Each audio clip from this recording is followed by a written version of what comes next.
Bonjour à tous et bienvenue sur Mosaïque Cristal. Santé, économie, culture et tourisme sont au programme aujourd'hui. Voici un aperçu en images. Même si la situation reste encore sous contrôle, l'hôpital Robert Pax de Sarreguemines est passé en alerte renforcée. Ces derniers jours, le taux de positivité des tests PCR a légèrement augmenté, passant de 3 à presque 6%, et avec l'arrivée des variants, qui sont plus contagieux, la situation peut basculer à tout moment. Continental Sarreguemines a produit ce samedi 6 février son 300 millionième pneu en 57 ans d'existence.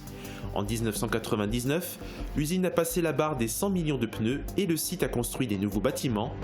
Il a intégré de plus en plus de nouvelles technologies et est monté en puissance avec des volumes de production atteignant les 9 millions d'unités par an. Le bilan de la délinquance pour l'année 2020 sur l'arrondissement de Sarreguemines a été dévoilé. On observe une baisse de 10% en zone gendarmerie et de 23% en zone police par rapport à l'année précédente. Mais les violences sexuelles et intrafamiliales, de même que le trafic de stupéfiants, ont malheureusement augmenté.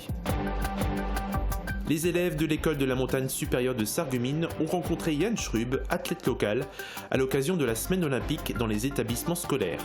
Le champion a partagé ses conseils avec les jeunes élèves qui lui ont posé de nombreuses questions. Nolan Krzyzuk a 17 ans, il est lycéen et depuis 10 ans déjà, il donne de son temps libre au dépôt des Restos du Cœur de Beach. Son engagement solidaire lui a permis d'obtenir le prix Grand Est Jeune Talent, qui récompense des jeunes de 15 à 29 ans dans le Grand Est. Il fait partie des 20 lauréats qui ont obtenu un trophée et 1 000 €. La culture est à l'arrêt, les cinémas, les musées, les salles de spectacle sont toujours fermées. Les médiathèques, elles, peuvent accueillir du public, mais en respectant des conditions sanitaires strictes. Alors Morane Grand-Colla est justement la médiathèque communautaire de Sarreguemines. Bonjour Morane, est-ce qu'il y a du monde? Comment ça se passe? Bonjour Julia, alors comme tu peux le voir derrière moi, les passages fléchés indiquent des mesures sanitaires imposées et ici actuellement les animations ont toutes été annulées. Les bibliothécaires nous ont confié que le public leur manquait, et oui, malgré en fait ce public qui est toujours présent, car le click and collect cartonne toujours. C'est quand même difficile de renouer ce lien avec le public, de garder ce lien avec le public. Alors ils ne se sont pas laissés abattre, et grâce aux nouvelles technologies, ils ont réinventé leurs animations. Et on en reparle tout à l'heure avec la directrice Isabelle Wilt. Eh bien, merci beaucoup Morane, et puis merci aussi à Catherine pour les images. Donc on revient vers vous dans quelques minutes. On va d'abord faire le point sur la situation sanitaire. Alors que dans les hôpitaux mosellans, un rebond épidémique est observé, à Sarreguemines, l'activité de l'hôpital Robert Pax reste contenue. Mais le personnel ne se voile pas la face, une hausse des admissions est attendue. L'hôpital a donc lancé l'alerte renforcée. Concrètement, quelle est la situation? Uranie Tozic fait le point. Au 9 février, 18 personnes Covid sont hospitalisées, dont 6 en réanimation. Ces derniers jours, le taux de positivité des tests PCR a légèrement augmenté, passant de 3 à presque 6%. L'activité de l'hôpital reste contenue, mais peut basculer à tout moment. Par rapport à la situation Covid d'une part, où on a des nouvelles plutôt préoccupantes. Actuellement, l'hôpital a mobilisé 25% de sa capacité en ligne médecine pour des patients atteints du Covid.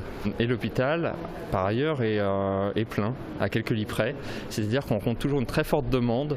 Jusqu'à présent, les consultations classiques ont continué, mais les équipes agissent avec précaution. Il y a 2 salles de bloc qui ont fermé lundi. Pour l'instant, on garde les consultations, mais ça peut évoluer très vite. Pour l'instant, on en reste là parce que ça suffit et c'est cohérent, mais on verra dans les prochains jours. Pour faire face à une montée des cas, notamment liée aux variants plus contagieux, l'hôpital est passé en alerte renforcée. Dans cette organisation, l'anticipation est la clé. Ça correspond, cette mise en alerte, à la capacité de pouvoir aller plus loin dans le nombre de lits, notamment de places d'hospitalisation pour les personnes atteintes de Covid. Et ça correspond à une montée en charge des équipes. La vraie difficulté de tout ça, c'est qu'à l'hôpital Robert Pax, on n'est pas un tonneau des Danaïdes qu'on pourrait remplir sans fond. Les équipes, on n'en a pas de manière extensible.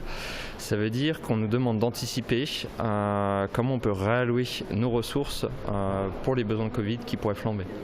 Aujourd'hui, la situation reste encore sous contrôle, alors l'établissement continue d'aider les hôpitaux voisins très saturés. Dernièrement, 5 patients de Forbach ont été transférés à Sarreguemines. Même dans ce contexte particulier, l'hôpital Robert Pax continue son évolution avec une nouveauté. Dans quelques temps, il sera possible de passer par Doctolib pour prendre rendez-vous pour des consultations classiques dans différents services de l'hôpital. Pas de vacances avant l'heure, mais des cours en visio pour les collégiens de Putelange. Suite à la détection d'un cas de variant sud-africain chez un membre du personnel, le collège Jean-Baptiste Eblé est fermé jusqu'à vendredi inclus. Les élèves ne sont pas cas contact et n'ont donc pas besoin de se faire tester. Pour eux, les cours continuent à distance donc. Et puis, Covid oblige, les portes ouvertes seront virtuelles mais interactives cette année pour les IFSI de Sarreguemines et de Forbach. L'équipe de direction, les formateurs et des étudiants en soins infirmiers vous présenteront la formation et répondront à vos questions. Rendez-vous samedi 13 février de 9h à 13h en visio. Pour vous connecter, flashez le QR code. Vous pouvez aussi vous renseigner par téléphone au 03 87 95 89 00. La sortie de cette crise sanitaire passe par le vaccin. La Moselle compte 30 000 personnes vaccinées. Le taux d'incidence place le département dans le rouge. Le préfet de la Moselle a mené une conférence de presse hier pour faire le point sur la situation. Reportage de nos confrères de Via Moselle. Avec un taux d'incidence de 275 cas pour 100 000 habitants, la Moselle est le 4e département de France le plus touché par l'épidémie. Si le taux se stabilise depuis une semaine, il reste très élevé. À ce jour, 31 774 injections ont été réalisées sur le département, essentiellement sur les professionnels de santé et les personnes âgées de plus de 75 ans. Cette semaine, les deuxièmes injections vont débuter en EHPAD. Contrairement à d'autres départements, la Moselle poursuit, elle, avec régularité sa campagne de vaccination. On est environ à 1000 vaccinations, 1000 injections, pour être précis, 1000 injections par jour. C'était le rythme qui correspondait à peu près à notre livraison semaine. Et on va même au contraire avec AstraZeneca accentuer encore plus la vaccination et notamment là avec les professionnels de santé de moins de 65 ans. Le CHR Metz-Thionville a en effet reçu les premières doses d'AstraZeneca le week-end dernier. Réservées aux professionnels de santé de moins de 65 ans, les vaccinations ont démarré hier après-midi. Chaque semaine, la Moselle reçoit 7020 doses de vaccin Pfizer, une régularité jusqu'à présent sans faille. À cela s'ajoutent 2400 doses de Moderna reçues hier. Pour le préfet de la Moselle, le vaccin est la solution. On fait tout pour éviter un confinement. Vous savez, un confinement, c'est la limitation drastique des activités, c'est la fermeture des commerces, et donc on fait tout pour l'éviter. C'est la raison pour laquelle il y a le couvre-feu qui a été avancé à 18h depuis le 2 janvier déjà, et que j'ai rendu obligatoire le port du masque dans tout le département, parce que c'est lorsque nous enlevons notre masque que nous risquons de contaminer les autres. Fin janvier, un cas de variant était avéré en Moselle. Une semaine après, ce chiffre est monté à 30. Une évolution très importante qui laisse présager une hausse du nombre de cas positifs dans les prochains jours. 2020, c'est une année qui aura été particulière en tout point et le domaine de la sécurité n'a pas été épargné. Les forces de l'ordre ont été fortement mobilisées pour le respect des mesures sanitaires, mais à côté de cela, la délinquance a chuté sur le secteur. Quelques chiffres et tendances dans ce reportage d'Uranie Tozic et Baptiste Ancé. Les confinements répétés et le couvre-feu auront eu un effet positif sur la sécurité dans l'arrondissement. C'est le constat de l'année 2020, une baisse significative de la délinquance. Donc les actes pénalement répréhensibles qui ont diminué de plus de 10% en zone gendarmerie, de plus de 20% en zone police. Et ensuite, on va rentrer un petit peu dans le détail. Tout ce qui est atteinte aux biens et notamment les vols de voitures, cambriolages ont très fortement diminué. En effet, en zone police, une baisse de 23% par rapport à 2019. En zone gendarmerie, on passe de 128 faits à 70 en 2020. Mais en parallèle, une hausse des violences sexuelles et intrafamiliales est observée. Nous avons une forte augmentation de ce que nous appelons, nous, violences infrafamiliales, donc qui vont concerner les violences au sein du couple, au sein de la famille, à destination des enfants, où on passe de 120 personnes à 150 personnes victimes, donc une augmentation de 25%. Et qui est notablement aussi due au phénomène de huis clos, du fait du confinement et de l'exacerbation de certaines tensions au sein des familles. La police, quant à elle, recense 8 procédures criminelles de plus qu'en 2019 pour violences sexuelles. Les indicateurs sont également très élevés pour le trafic de stupéfiants, notamment en zone rurale, avec une augmentation de 155%. Un bon point pour les automobilistes. Sur les routes, malgré quelques gros excès de vitesse, le nombre d'accidents, de blessés et d'hospitalisés est divisé par 2, le nombre de tués divisé par 4. Un seul mort à déplorer à 2 roues dans l'arrondissement de Sarreguemines en 2019. Par contraste, en 2016, nous avions eu 9 morts. 2020, c'était aussi une forte mobilisation des forces de l'ordre de l'arrondissement. Et ce, en raison des nouvelles mesures sanitaires. À Sarreguemines, 470 personnes ont été verbalisées pour le non-respect du premier confinement. Seulement 15 contraventions ont été dressées pour non-port du masque et 14 pour le non-respect du couvre-feu. Il y a des visites qui font particulièrement plaisir aux enfants. La semaine dernière s'est déroulée la semaine olympique dans les établissements scolaires. Et à cette occasion, l'école de la montagne supérieure de Sarreguemines a accueilli l'athlète Yann Schrub. Reportage de Marie-Morgane Lorenz. Ouais. À quelle vitesse roulez-vous ? Les questions des élèves s'enchaînent. Entraînement, nutrition, études, parcours sportifs, ils ont interrogé le champion local Yann Schrub. Ils ont ensuite bien pris note de toutes ces réponses. L'athlétisme, je pense que je continuerai à courir le plus longtemps possible jusqu'à ce que mon corps ne puisse plus. Cette rencontre entre le coureur et les élèves de CM2 de l'école de la montagne supérieure était organisée par la ville de Sarreguemines et le département de la Moselle pour la semaine olympique. Les JO de Paris 2024, Yann Schrub les a forcément en ligne de mire. Il conjugue avec toujours autant de brio ses études de médecine et ses rendez-vous sportifs. La classe pourra découvrir l'athlétisme grâce à un kit de sport offert par le département. Une séance de découverte sera également organisée prochainement avec les entraîneurs de l'ASA. La médiathèque communautaire de Sarreguemines accueille le public presque comme avant la pandémie, à l'énorme différence près que les animations au sein de la médiathèque ont été stoppées net début novembre. Et depuis, toute l'équipe a réfléchi pour proposer des animations autrement. Reportage de Morane Grandcola et Catherine Henrich. À la médiathèque communautaire, on ne fait pas que prêter et ranger des livres. Nous sommes ici dans un lieu de rencontre et d'échange. C'est vrai qu'on a l'habitude d'avoir quasiment une animation par jour, donc voir du monde, accueillir des groupes, le public familial, adultes, ados. Donc là, ça fait un peu vide. Donc voilà, en attendant qu'on puisse rouvrir notre salle, là, le forum, on propose des animations pour permettre aux gens de s'évader quand même. Un premier essai à distance a été testé avec le Platschpil. Une réussite qui encourage à poursuivre dans cette voie. Alors la médiathèque va s'inviter chez les gens. Donc on s'adapte à la situation et là on est en train de lancer la communication sur plusieurs animations à distance. Donc des histoires racontées sur Zoom, le cercle de conversation par exemple en anglais également à distance sur Zoom.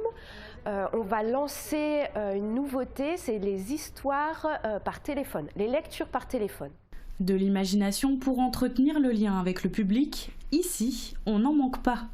Des bricolages sont proposés aux enfants en marge d'une animation et même le bibus, qui ne peut pas tourner en ce moment, s'adapte en proposant des histoires en vidéo. Pour connaître tout le programme, rendez-vous sur le site de la médiathèque. Et on est maintenant en liaison avec la directrice de la médiathèque communautaire de Sarreguemines, Isabelle Wilt. Bonjour. Bonjour. Alors malgré l'annulation des animations, est-ce que le public continue à venir à la médiathèque ? Alors la fréquentation a un petit peu diminué, malheureusement. Certains usagers ont des appréhensions à fréquenter des lieux publics, même si toutes les conditions de sécurité sont remplies, je vous rassure.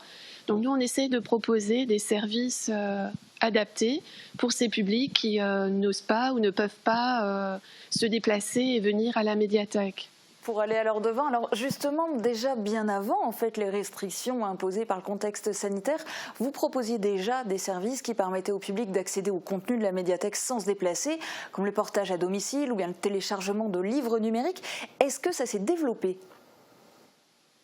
Oui, alors on continue à proposer du téléchargement de livres numériques. On a eu jusqu'à 600 téléchargements. On achète toujours de nouveaux livres en fonction des parutions des titres. On continue également à proposer du portage à domicile qui s'est également développé durant la période qui a suivi le confinement. et on maintient le service de click and collect. Donc les gens peuvent toujours réserver des documents de chez eux et venir les chercher lorsqu'ils ont été mis à leur disposition.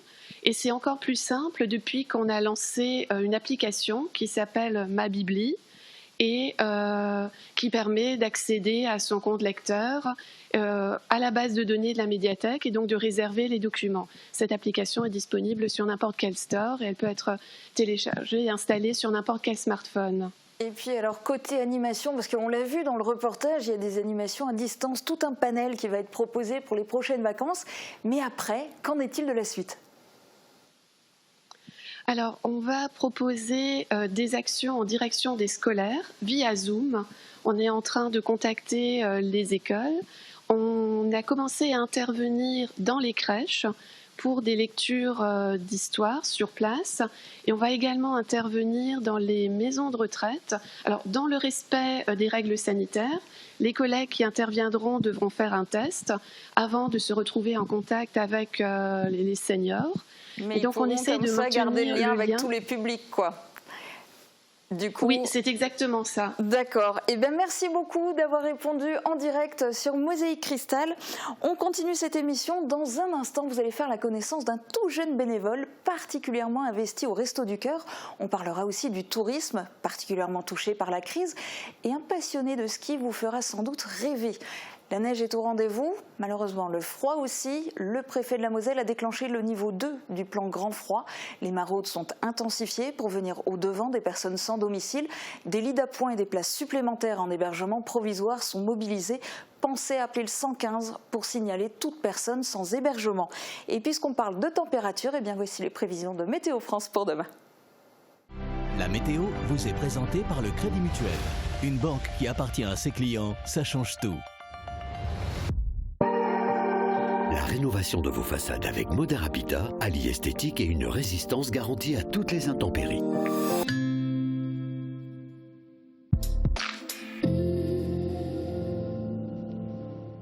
Bonjour tout le monde, notre département est placé aujourd'hui en vigilance jaune pour épisode persistant de froid. Les températures vont encore chuter et se maintenir ainsi jusqu'à au moins vendredi. Et vous l'avez sûrement remarqué, la neige qui est tombée cette nuit est très fine et ne colle pas. Mais pourquoi ? Eh bien tout simplement parce que le taux d'humidité dans l'air est faible. La neige est alors constituée de seulement 4 à 7% d'eau, alors qu'elle peut aller jusqu'à 10 à 12% pour former de la neige plus compacte. Et pour demain, le temps va rester sec et les précipitations s'arrêtent. Le ciel sera même dégagé et on pourra profiter de belles éclaircies. Côté température, vous le savez, il va falloir se couvrir pour sortir avec des températures maximales qui ne dépassent pas les moins 4 à moins 1 degré et qui descendront jusqu'à moins 5 à moins 8 degrés pour les minimales. Demain, pensez à souhaiter une bonne fête aux Héloïse et il fera jour de 7h46 à 17h45. Et comme il fait très froid, j'ai voulu tester cette expérience qui a été réalisée au Canada. Mais comme vous pouvez le voir, on peut perdre encore quelques degrés avant que ça fonctionne. Passez tous une excellente journée et à demain. Merci d'avoir suivi la météo avec le Crédit Mutuel. Une banque qui appartient à ses clients, ça change tout.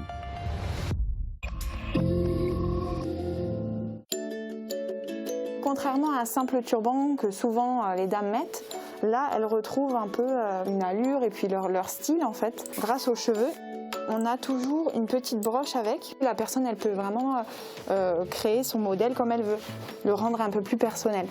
Toutes les prothèses capillaires elles sont entièrement prises en charge par la Sécurité sociale et puis c'est un produit français. AVS Santé, notre métier, vous accompagner. Quand je suis à distance de mon interlocuteur, j'ai du mal à l'entendre malgré mes appareils. Avec vos appareils, on peut coupler le mini-micro. C'est un système qui va vous permettre d'entendre votre interlocuteur à distance, que ce soit par exemple dans un cours de sport ou une conférence ou même lors d'une réunion. Le son passe dans le mini-micro et va directement à vos appareils auditifs. Et si les créateurs italiens influençaient l'aménagement de votre maison ? Cuisine, salle de bain, carrelage, Cesa au centre de la Rotonde à Sarreguemines vous propose un vaste choix et un excellent rapport qualité-prix.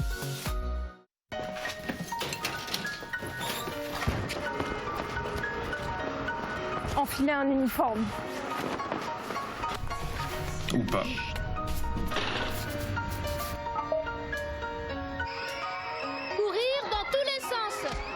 ou rester immobile. Faire des gestes maîtrisés. Ou un peu moins maîtrisés. Se coucher tard. Se lever tôt. Savoir viser. Très très bien visé. Fermer plus tôt. Ouvrir plus grand. Porter un masque. Vraiment le porter. En restant chacun mobilisé, nous serons plus forts ensemble.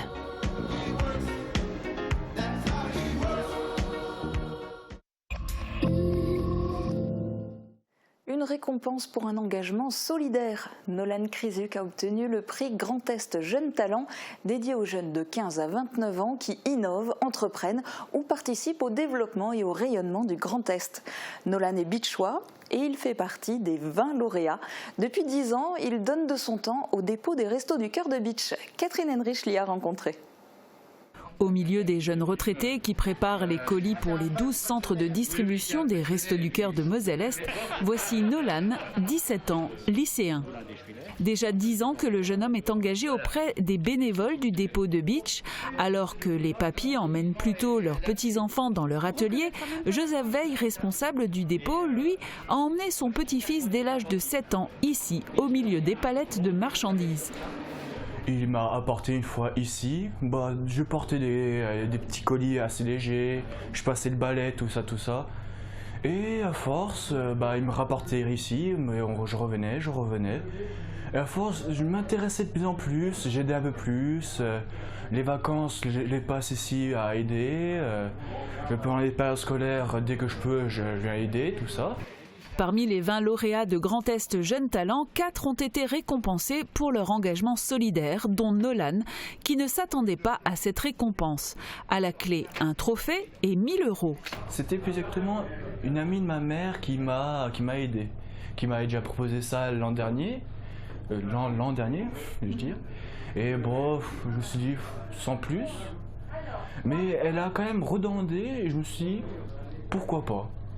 Et me voilà là, choisi parmi plus de 150 personnes, 20 lauréats dont je suis dedans. Mais je suis content d'avoir réussi à faire ça. Je suis content d'avoir pu aider des personnes, aider les groupes aussi. Ça forge aussi des bons liens de camaraderie, tout ça. Son emploi du temps lui permet de venir au dépôt même en dehors des congés scolaires. Aujourd'hui en terminale, Nolan arrive plutôt bien à concilier études et bénévolat. D'ailleurs, venir aider lui change les idées. Nolan, bonne journée. Bonne journée. Et pour la petite histoire, Nolan a décidé d'utiliser les 1 000 € pour le financement de son permis de conduire. Déplacement en voiture, mais aussi en bus, train ou avion. Le domaine du tourisme est un des secteurs économiques les plus durement atteints par les restrictions appliquées pour lutter contre le coronavirus. Illustration chez Royer Voyage. Normalement, chaque année, le groupe fait partir en vacances 50 000 personnes, mais il n'a même pas eu 10 000 clients l'an dernier. Reportage de Guillaume Dumonteil. Dans notre académie, les vacances scolaires vont débuter le 20 février et elles auront cette année un goût bien particulier. Compte tenu des restrictions aux frontières ou encore de la non-ouverture des remontées mécaniques dans les stations de ski, de nombreuses personnes ne partiront pas en vacances. Une tendance que l'on mesure aussi chez Royer Voyage, l'entreprise a eu peu de réservations pour cette période. Les clients qui veulent partir en vacances ont une vision à plus long terme.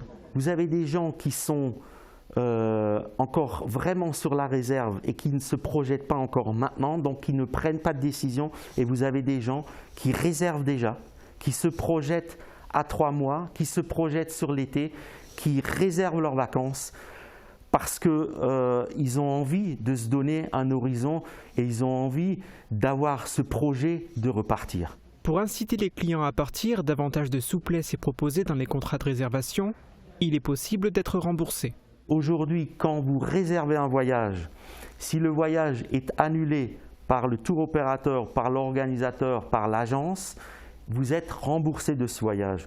Ou alors vous pouvez demander de bénéficier d'un avoir parce que vous voulez choisir une autre destination un peu plus tard. Vous pouvez décider vous-même de ne pas participer au voyage que vous avez prévu. Aujourd'hui, vous réservez un voyage, vous pouvez l'annuler jusqu'à 8 jours avant ou le reporter jusqu'à 8 jours avant. Les reports jusqu'à 8 jours avant se font même sans frais. Les conditions varient en fonction des tours opérateurs. Il existe aussi une assurance Covid pour les personnes qui ne peuvent pas partir en vacances parce qu'elles sont touchées par la Covid ou pour celles qui sont en destination et qui ne peuvent pas rentrer parce qu'elles ont contracté le coronavirus. Au sein de cette entreprise, on veut rester positif, la vaccination est un des motifs d'espoir. On sent bien que le marché va redémarrer rapidement, mais la seule question à laquelle on ne sache pas encore répondre aujourd'hui, c'est quand. En effet, ça, personne ne le sait. Et parmi les destinations, il y aura sans doute la montagne, mais sans ski alpin, puisque les remontées mécaniques restent fermées. À défaut d'en faire, vous allez en voir de tous les modèles et de toutes les époques. René Bourquin est collectionneur de skis anciens. Cet habitant de Gérardmer possède 150 paires de skis de fond et de ski alpin qui retracent l'histoire de l'évolution des fixations. Reportage d'Aurélie Colombel et Louise Amouda. Comme tout bon Géromois de naissance, René est né sur des skis. Et depuis 30 ans, cet amour de la glisse est devenu viral, envahissant sa maison du sol au plafond. Je me suis intéressé au ski et notamment à la fixation, l'histoire de la fixation. Donc à partir de là, j'ai commencé à chercher les différentes fixations qui se sont réalisées depuis 1880. Ce qu'on appelle un ski pliant. Sa collection a débuté avec les vieux skis de son papa. Aujourd'hui, 150 paires racontent l'histoire de la glisse. On est passé rapidement, si vous voulez, d'une fixation très simple qui était une lanière, en gros c'est ça, une lanière qui traversait le ski, tout bêtement, mais qui servait simplement à maintenir le pied et donc à aller sur le plat. Puis sur les skis alpins arrivent les fixations en métal et leur lot d'amélioration. Des étriers réglables qui s'adaptent enfin à plusieurs chaussures. Il y avait toujours le danger de la chute et lorsqu'on tombait, on avait risque de fracture. Donc on a commencé à réfléchir à la fixation dite de sécurité. Et les premières fixations de sécurité étaient simplement un étrier qui pivotait. Alors que pour le ski de fond, c'est tout à fait le contraire.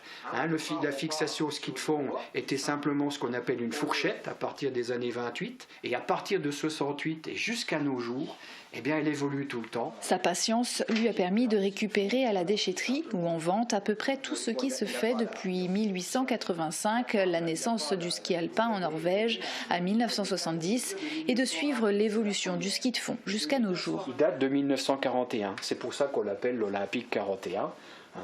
Et ça a été, on appelle ça la Formule 1 du ski. Les paires viennent d'Autriche, d'Allemagne, d'Italie, de France, des skis uniques comme ceux ayant servi au JO d'Albertville en 1992 et ceux du Géromois Henri Milan au JO de 1928. Je vous les présente, c'est pour bien vous montrer la différence.